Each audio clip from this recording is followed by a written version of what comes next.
Primeiramente, gostaria de compartilhar uma experiência bem caseira mesmo, que aconteceu hoje de tarde, enquanto eu conversava com a minha mãe, que vem passando por momentos de grande aflição. E eu estava no telefone com ela e de repente ela disse assim: "Ai, deixa eu ouvir agora que começou, escute, é o meu momento de paz." Estava começando o Momento Espírita, pela Rádio Difusora de Rio Negro. Que gratidão! E também ouvindo a mensagem lida pelo seu Emílio, que nos pede que busquemos luz. E ouvindo, fomos visualizando essa luz acontecendo nessa casa. E aí fiquei pensando que na volta da pandemia não foi de uma e nem de duas pessoas que eu já ouvi que essa casa está diferente, que ela tem uma luz diferente, uma energia boa, que a gente tem essa responsabilidade de manter essa luz e essa energia, porque é o nosso alimento da alma. E também olhando para a claridade de Francisco de Assis e sabendo que ele é o sol, porque a irmã Clara era a lua e é a lua. E assim foi estabelecendo essa conexão com tudo, desde a mensagem, a luz, a prece tão bem elaborada pelo nosso amigo João. E ao ser chamada de amigo, fiquei pensando, que bênção, que alegria a gente poder ouvir essa palavra, amigo, amiga, não é verdade? E nada, ninguém melhor do que o nosso Francisco de Assis, que nos deu esse exemplo da importância da amizade, da importância. Então, mais do que nunca, devemos pensar também na amizade, independente de qualquer coisa, na amizade. Então, o que é que Francisco de Assis, nós montamos essa imagem? Essa imagem do Francisco de Assis é da capa, né? Para aqueles que conhecem, do livro do De Luca, Simplesmente Francisco. E para nós que trabalhamos com arte, né, Noemi? É uma pintura à mão, muito bem feita. Retratou e espelhou muito o que Francisco é, a ternura do seu olhar. E também apresenta-se como um sol verdadeiramente. E esse passarinho singelo. E aí nós buscamos então uma imagem que nos representasse em algum caminho da nossa vida, buscando esse sol, buscando essa luz que nós precisamos. Precisamos tanto de paz e de luz, não é verdade? Pax et bonum, né? Precisamos muito. Vamos iniciar então, porque a gente vai intercalando as reflexões com um pouquinho da história do nosso Francisco. O nome de batismo de Francisco era Giovanni di Pietro Bernardoni. João Bernardoni recebeu de sua mãe esse nome, porque já dissemos na semana passada que Giovanni, que é italiano, né, vem a ser João.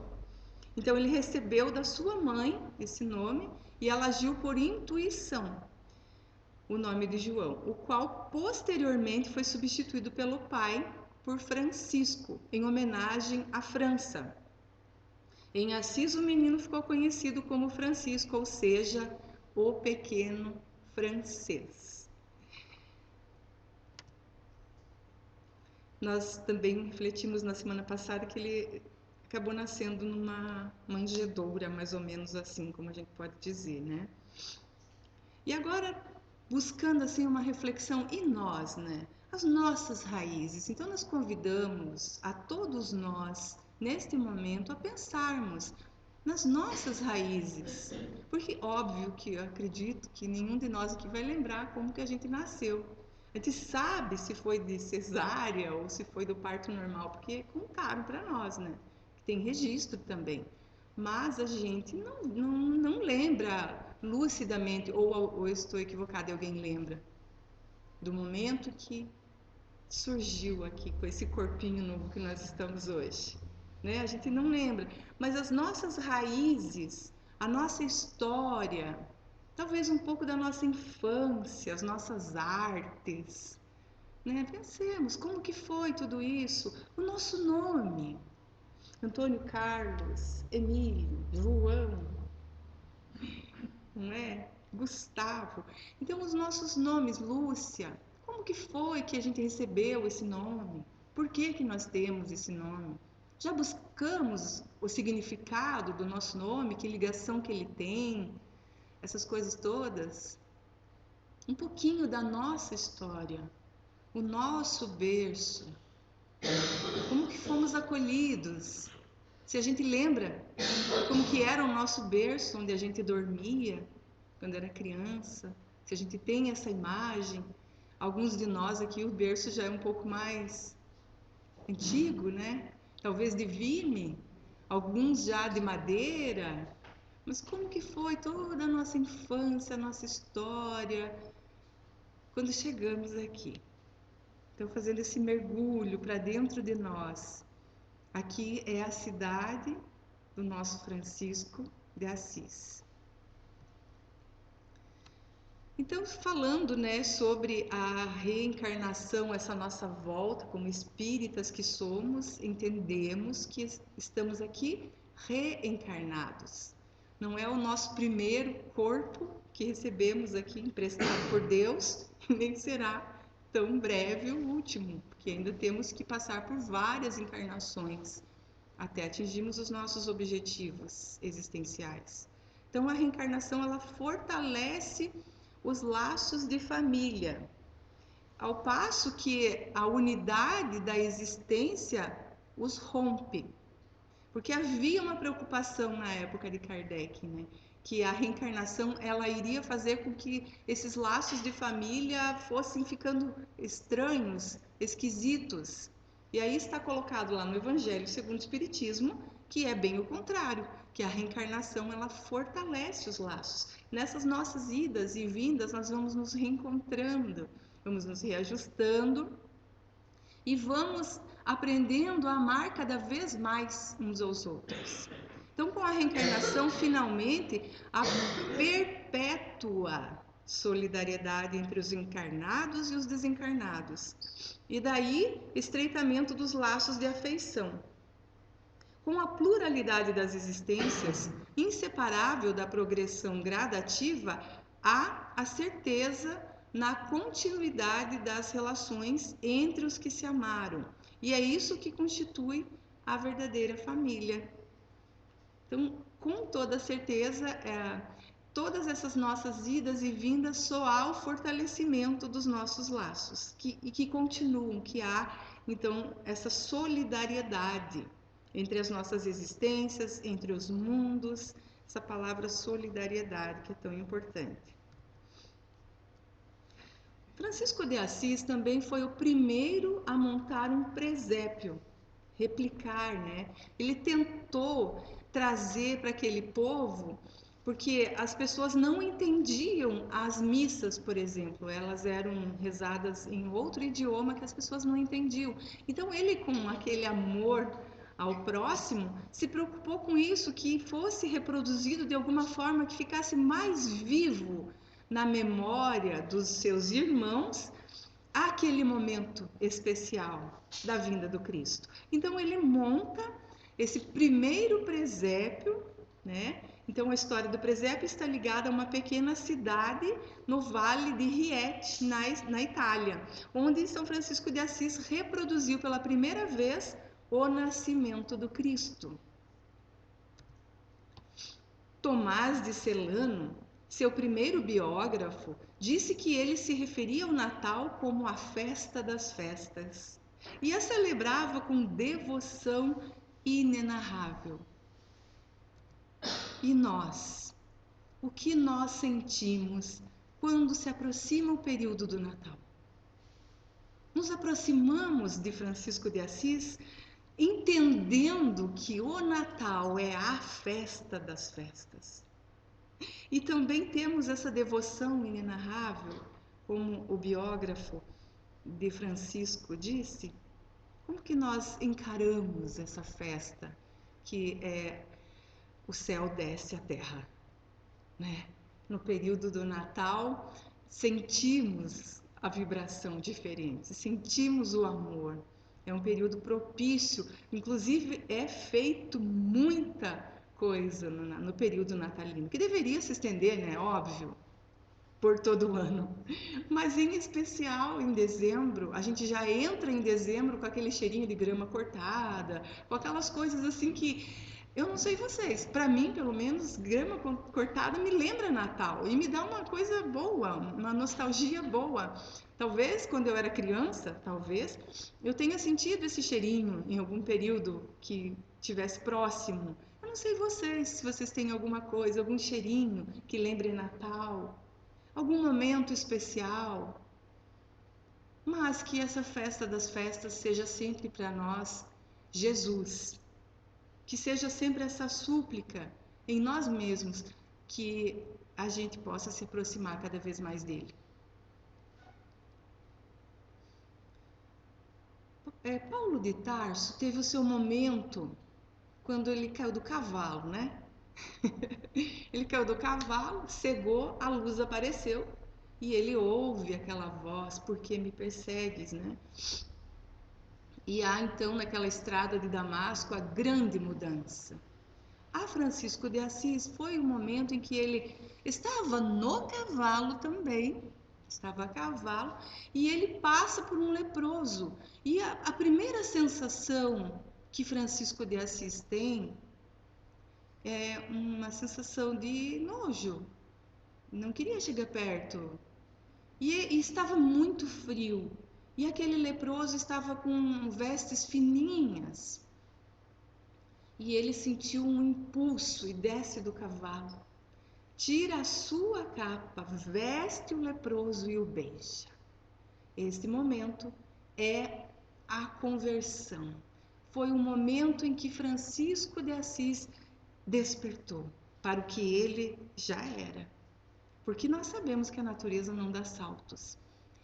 É bem entendido que Francisco de Assis também foi um moço rico, que tinha assim, aqui não está colocado né, sem motivo, ele tinha aquele gosto por ser um cavaleiro, por ir nas batalhas que estavam acontecendo naquele século XIX, das sombras. Mas ele então já tinha alguma coisa de muito bom dentro dele. E foi aquele estalo, esse momento que ele encontra com o leproso. Ser saudável. Então, essa questão da lepra nos chama a pensarmos essa questão de ser saudável. Será que nós somos? Será que nós estamos saudáveis? Ontem, no estudo do Evangelho Redivivo na nossa casa, no Allan Kardec, nós fizemos essa pergunta. Nós estávamos falando, olha que coincidência, sobre a lepra. Nós estamos em Mateus, onde Jesus cura o leproso, e nós estávamos falando da lepra. E no final nós fizemos o convite, porque o Evangelho Redivivo tem a gente vai percorrendo, né, os pilares deles, que são conhecer, meditar, sentir e viver. No momento da vivência, nós então nos envolvemos nessa questão de o que é ser saudável, o que é ter saúde. Será que nós somos, e fomos colhendo vários depoimentos muito lindos, foi um colar de pérolas, a gente gosta de dizer, porque isso é bíblico e evangélico também, né? E ali então algumas pessoas falaram até de forma material, mas que também é importante. Então nós chegamos à conclusão que ser saudável é quando a gente consegue pensar, sentir e agir da mesma maneira. Alguém aqui consegue? O que eu estou pensando e sentindo, eu faço? Ou quando eu faço, eu realmente estou sentindo e pensando tudo igual, naquela conexão? Aí a gente chegou também à conclusão que nós temos lampejos de saúde. E entendemos a saúde, então, quando temos a aprovação do Cristo. Como se Cristo estivesse nos olhando e dissesse: aí sim, agora eu gostei. Então agora também nos convidamos os irmãos a pensarem um lampejo de saúde. Todos nós temos. Nós não somos saudáveis de fato. falando nesse sentido. Mas nós temos lampejos de saúde. Então pensemos nos nossos lampejos como se Jesus estivesse nos dizendo: gostei do que você acabou de fazer. Aí sim. E que bom. E o que sentimos? O que a gente sentiu quando teve esse lampejo de saúde? Então, quando e como buscamos Jesus na nossa vida? Quando nós nos conectamos com o que Ele espera de nós. E aí também nós pensamos, porque muitas vezes, falando em saúde e doença, quando a gente está doente, quer vir gravemente, a gente busca Jesus. Jesus me acuda, Jesus me salve. Eu creio em Jesus, eu sei da reencarnação, a morte não existe. A gente vai pensando em todas essas coisas, a gente busca Jesus. Mas até quando? Nós precisamos buscar Jesus quando nós estamos bons. Nós precisamos estar conectados com Jesus, fazendo coisas boas, agindo com Ele e não continuando como crianças ainda dependendo de Jesus. Essa é uma grande diferença. Francisco de Assis, naquele período, o tédio o dominava e os prazeres do mundo, filhos da fortuna, assim como das honras da cavalaria, que antes o fascinavam, cederam lugar ao fastio, a um vazio existencial, no qual a angústia se alojava, estiolando os sentimentos. Então ali ele já estava buscando a luz. Ele então teve aquele momento com o leproso, mas ele já experimentava um tédio relacionado aos prazeres do mundo. E aí nós já falamos na semana passada sobre a questão de que vemos frutos e não sementes. Vimos até então aqui falando do que Francisco vinha fazendo até os seus 20 e poucos anos de idade, que ele era um menino rico, ele tinha essa fascinação pelas honras da cavalaria, como todos os moços, né, que conviviam com ele. Então, se a gente fosse olhar aquele fruto, mas e a semente? Então, essa diferença de olhar que a gente também precisa trabalhar. Todos nós, quando aprendermos a ver sementes no nosso próximo, sementes de luz, como o Francisco acabou fazendo ali, sentindo aquele vazio, assim que aquilo lá não cabia mais para ele, ele experimentou, né? O sentimento dele começou a mudar e ele foi buscando a luz. Gostaríamos também de mencionar que essas colocações, a maioria delas são baseadas na epístola da Joana de Ângeles, Epístola ao Menestrel de Deus. Menestrel é um poeta, um cantor que recitava poesias para alegrar a população no século XIX. Era muito usado essa palavra menestrel. E a Joana diz, né? Menestrel de Deus. E ela discorre sobre a passagem dele naquele tempo. E aí nós retiramos algumas coisas dessa epístola que é grande. Então, na igrejinha de São Damião, atendeu ao convite que Jesus o fez. Ele não tinha ideia do que viria e mesmo assim ele seguiu adiante. Ele olhou para aquela cruz, que inclusive ela é bem famosa, essa cruz, porque ela é uma cruz diferente, né? Ela tem todo um formato diferente. Nessa cruz tinha a imagem do Cristo e ele viu na cruz Jesus conversando com ele. Então ele sentiu aquele convite que era a reconstrução da igreja, né, para que ele reconstruísse a igreja. E ele entendeu que era para ele reformar a igreja e foi. Né, foi juntar pedras e foi fazer um monte de coisas ali naquele convite. Mas só depois ele compreendeu o que ele, Jesus, desejava. E dando-se conta do seu significado, renunciou aos bens do mundo e aos vínculos com a família biológica, a fim de renascer das próprias cinzas e abraçar a humanidade como vossa irmã.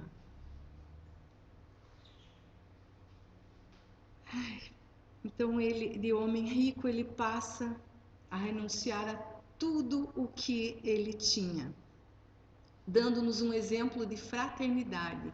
Será que nós temos sido fraternos? Eu senti esse gosto na hora que o João falou, me chamou de amiga. Então, será que nós temos utilizado disso com o nosso próximo, dessa fraternidade que é tão importante para a luz que precisamos? Se no século XIX havia um período de trevas, não é verdade que parece que está bem escuro por aqui? Ou só eu que estou sentindo isso? Parece que nós estamos vivendo um período mais escurinho. E quem estiver nos telhados não desça. Recomendação do Cristo, né? Quando Clara buscou seu auxílio, a própria Joana de Ângeles, né? Deixando para trás o mundo de fantasias, menina rica que era, já tinha até um casamento arranjado. Ele acolheu a jovem afetuosa sem recear o poder da sua família, tonsurando-a de imediato para que ficasse sob a proteção da igreja e não fosse obrigada a retornar ao século. Intimorato, guerreiro do amor, quanta coragem tinhas. Essas duas frases da Joana de Ângeles falando dele, frases lindas. Então esse é o ato em que Francisco, é linda essa cena também, onde os frades, eles fazem um cortejo para Clara naquele momento. É como se fosse um casamento, porque Francisco esperava ela, né? E os frades enfileiraram-se com aquelas luzes e ela veio passando e quando ela chegou ali no altar, então ele tinha uma tesoura e ele corta os cabelos da Clara bem curtinhos. Pensou que imagem linda? Então, de tudo isso que nós estamos vendo, dessas ordens que foram nascendo com tudo isso, que a gente sempre tem em mente que nenhum de nós é tão bom quanto todos nós juntos. Faremos um clarão de um pouquinho de luz que somos nós, se nos unirmos. E aqui é um momento também da praça pública, bem conhecido por todos nós, onde o pai dele vai acusá-lo, porque quando ele resolveu vender os tecidos do pai para restaurar a igreja.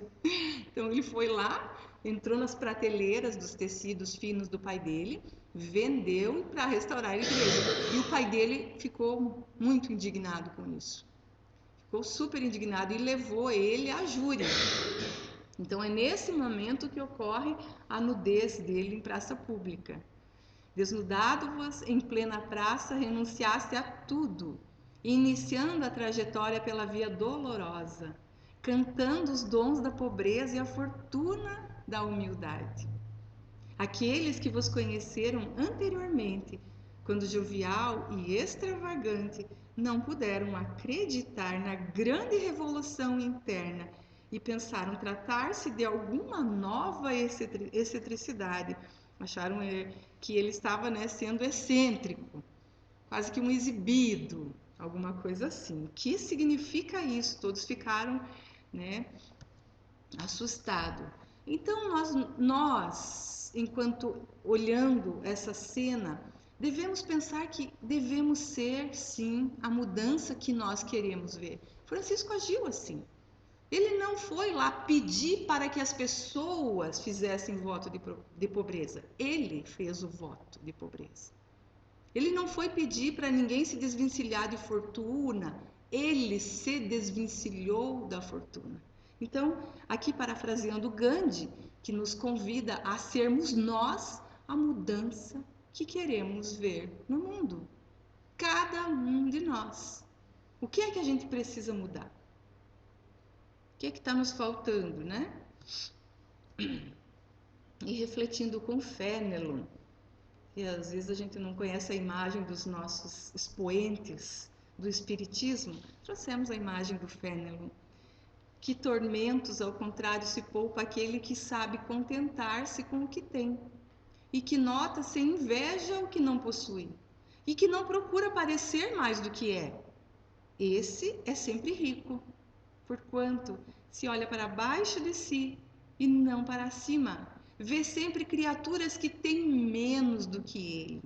E é calmo, porque não cria para si necessidades quiméricas, necessidades artificiais.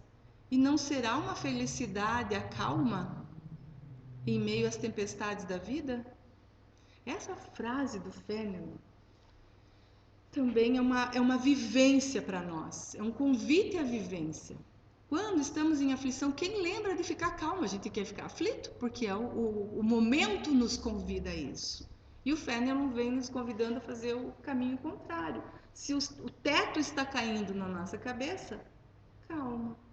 Então, e ele diz que isso vem a ser uma felicidade. Parece meio contrassenso, mas a gente vai experimentando se manter calmo em meio às tempestades da vida e vai sentindo que de fato é uma felicidade. É um exercício nosso. Então, um convite de Fenelon a isso. Diante dos fatos grandiosos resultantes de sua transformação, diversos deles, aqueles que o acusavam, aqueles que eram amigos dele, né, foram buscá-lo para que ele lhes ensinasse olha o que a Joana fala, técnica luminosa da entrega total a Jesus. Então, Francisco de Assis tinha essa técnica luminosa do quê? Da entrega total a Jesus. Quanto é que nós estamos nos entregando para Jesus? E porque nada tinha, ambos buscaram refúgio entre os leprosos que se escondiam nos escombros do Rio Torto. Até trouxemos a imagem ali do Rio Torto, né? Que se transformaram no suntuoso lar de vossas residências.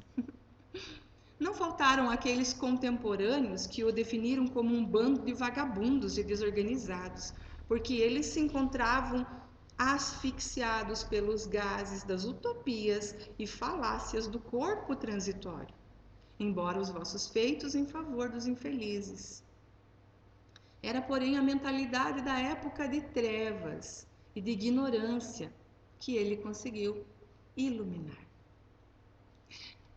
Francisco de Assis foi a luz naquele período de trevas. Foi a luz. E ele fazia muito, se entregava totalmente a Jesus, e aqui a gente pode lembrar do que está no Evangelho. Que Jesus falou, que fizerem aquele mais pequenino é a mim que o fazeis. Então é nisso que consiste a entrega total a Jesus. E Francisco, então, ele era um convertido à lei de Deus. Ele já estava convencido e convertido. E nós? A respeito da lei de Deus que está na nossa consciência, e ela lateja muitas vezes, né? Parece que vai explodir. Será que nós já estamos fazendo esse caminho da conversão a viver as leis de Deus? Para nós é fácil, espíritas, porque temos, né, no livro dos Espíritos, que nós trouxemos semana passada, aquela parte todinha do livro dos Espíritos sobre as leis morais. Então ali tem, para a gente tem o manual, né? Só a gente dá uma lida e a gente tem um homem de bem também, que é complicado de ler, né?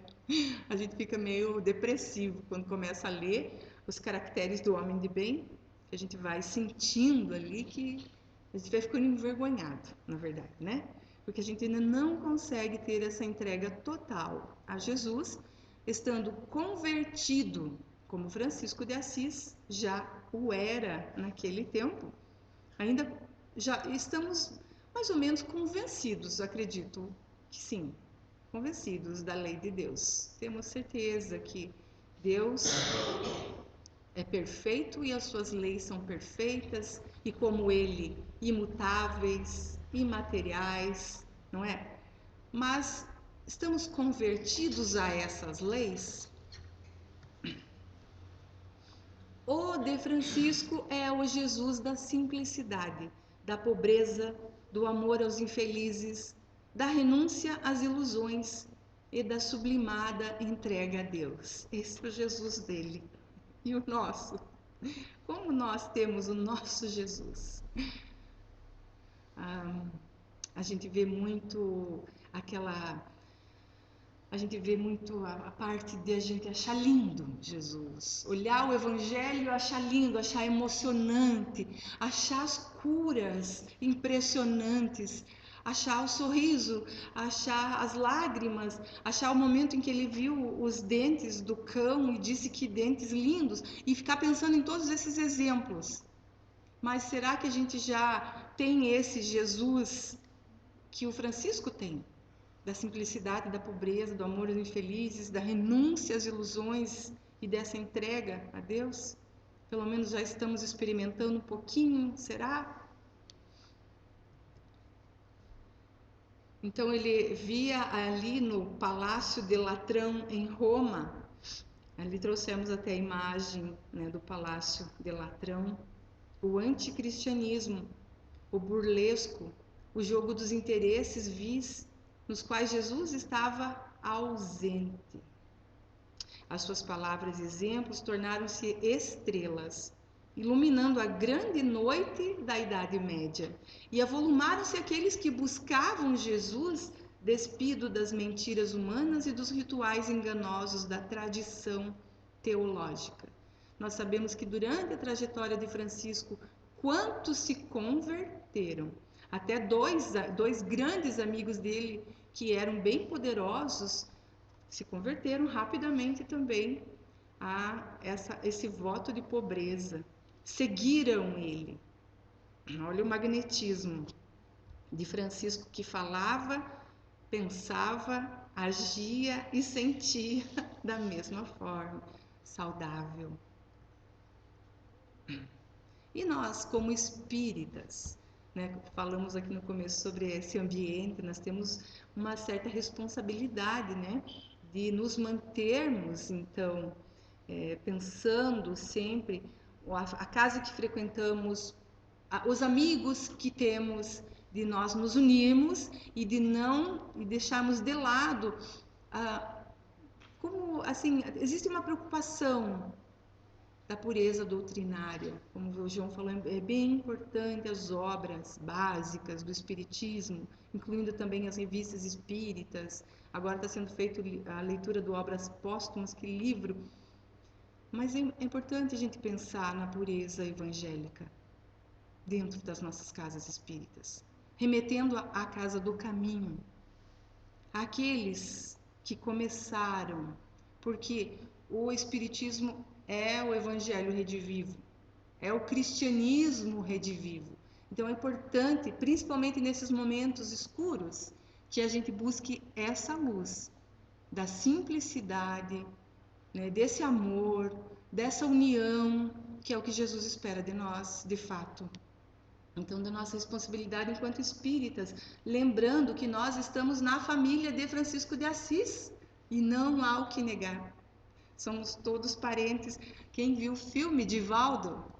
E quando a Joana fala da família dela, né, a gente sabe, nós somos da família. Temos a Joana, temos o Francisco de Assis, temos o Divaldo.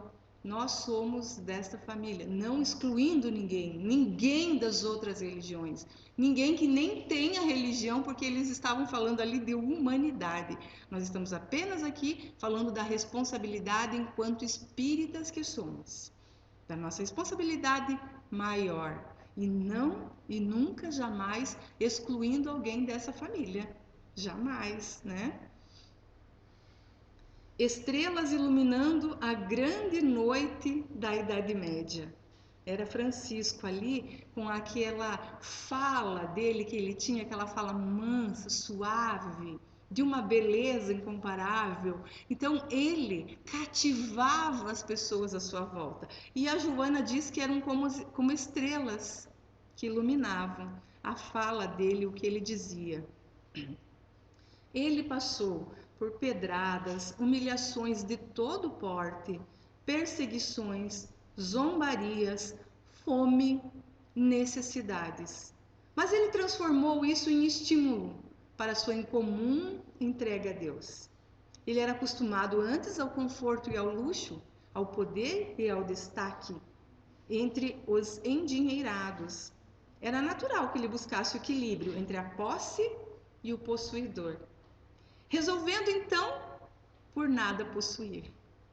Ele selecionou os recursos para a empresa de santificação, utilizando-se da não posse como sendo a libertadora da alma. Eles não tinham casa. Onde que eles viviam? Nas cavernas, eles tinham umas barraquinhas nos morros, eles não tinham nada, absolutamente nada. Pensa nisso hoje nós, né? Eu não quero nada, não tenho nada, absolutamente nada. É lógico que tem que ter um objetivo maior para isso, né? Você não vai sair daqui hoje, não quero mais nada. Aí também não faz sentido. Então, o que é que Francisco pensou? Quanto é demasiado? Sou eu o proprietário das minhas posses ou elas me possuem? Vejam que filosofia, que reflexão que ele fez. Então ele para, né? Sou eu que tenho essas coisas ou essas coisas estão me possuindo? Alguém já se fez essa pergunta? A gente pode dizer assim, está me absorvendo. O material, porque a gente sabe que o espiritismo é o inimigo do materialismo. Se a gente for materialista, a gente já não está mais sendo espírita. A gente vive no mundo material, mas nós não somos matéria, nós somos espíritos. Então, é importante que de vez em quando, pelo menos, a gente já vai fazendo esse exercício. Sou eu o proprietário de minhas posses, porque é importante a gente ter as coisas, o progresso, não é? É importante. Olha o avanço tecnológico no nosso planeta, o que o homem constrói, o que o homem é capaz de fazer. A gente viu agora com a tecnologia, a explosão tecnológica que nós estamos vendo. Mas só que a gente não pode deixar que as coisas nos possuam. As dores físicas naqueles dias despedaçavam seu corpo frágil e afligiam a alma veneranda. A malária, em surtos contínuos, ele contraiu a malária na prisão, né? E ele teve ainda uma malária mais grave, uma forma mais grave, que foi a crônica, um tipo de malária mais crônica. Em surtos contínuos com febre e dores estomacais. E foi nesse momento também que ele começou os lampejos, né? Quando ele estava bem doente, ele começou a já sentir esse convite. Com o baço e o fígado comprometidos, não conseguiram o desanimar. Ao lado dessas aflições, seu corpo foi lentamente transformado num jardim, no qual passaram a desabrochar as primeiras rosas arroxeadas da hanseníase. Suportava tudo com paz, cantando louvores a Deus e aos irmãos da natureza. Aqui a gente já falou sobre ser saudável. Quando ele retornou à querida Assis, já sentia as dores quase insuportáveis da conjuntivite tracomatosa, muito comum no Oriente, e que atinge ainda hoje milhões de vítimas, levando-as à cegueira.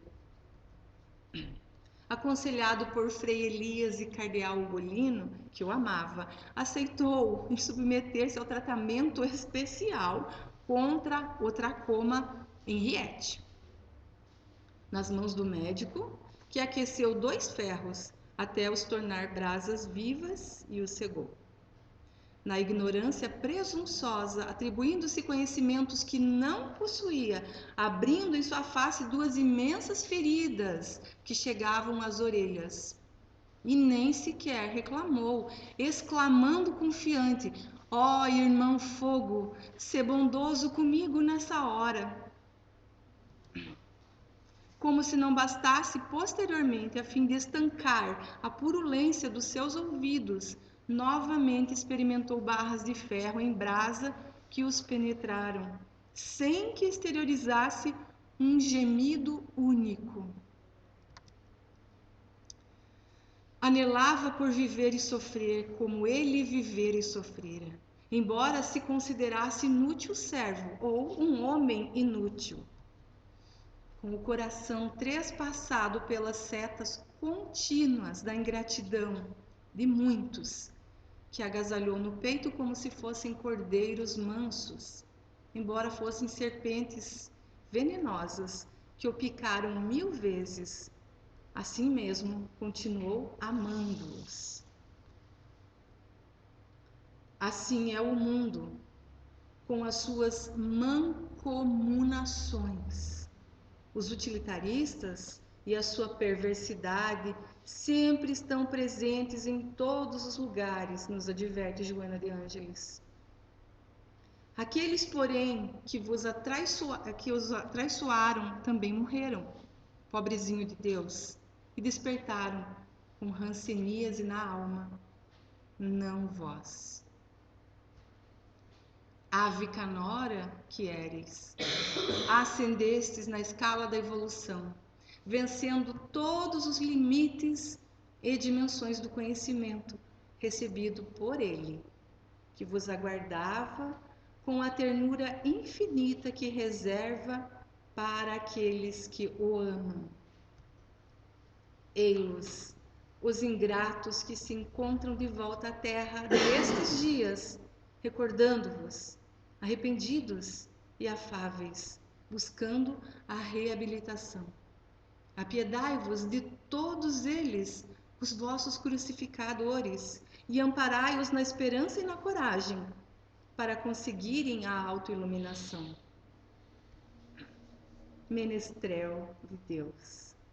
Neste momento em que a ciência e a tecnologia soberbas falharam na tarefa de fazerem felizes os seres humanos, intercedei ao Pai por todos nós, que ainda transitamos pela senda libertadora, buscando a perdida alegria que desfrutávamos ao vosso lado naqueles inovidáveis dias. Pai Francisco, abençoai-vos mais uma vez. Diz-nos Joana de Ângeles, através de Divaldo, isso em 2011. Ela pediu então a ele, rogou a ele as bênçãos a todos nós. Então, naquela tarde ensolarada de outubro de 1226, onde haviam as cotovias e alguns poucos amigos, ele sussurrou, quando ele já estava partindo ao grande lar: fiz o que me cabia, disse ele. Respirando um pouquinho, que o Cristo vos ensine o que vos cabe. Nos convidando então, Francisco, a que Jesus possa nos ensinar a parte que nos cabe, que a gente possa entender de fato a que viemos. E por que é que estamos juntos? Não é por acaso. Nós estamos nos reencontrando. Às vezes a gente tem uma diferença, mas nós podemos vencer essas diferenças, se nós quisermos. Aprendamos com Francisco a sermos mais amigos, mais irmãos, e nos amando cada vez mais, nós seremos a luz. Que a escuridão tem acontecido, mas nós podemos ser a luz, sim. Então, Pax et Bon a todos nós. E agora nós passaremos à canção do século XIX, preparada pela Maria e pela Noemi. Muito obrigada pela atenção de todos.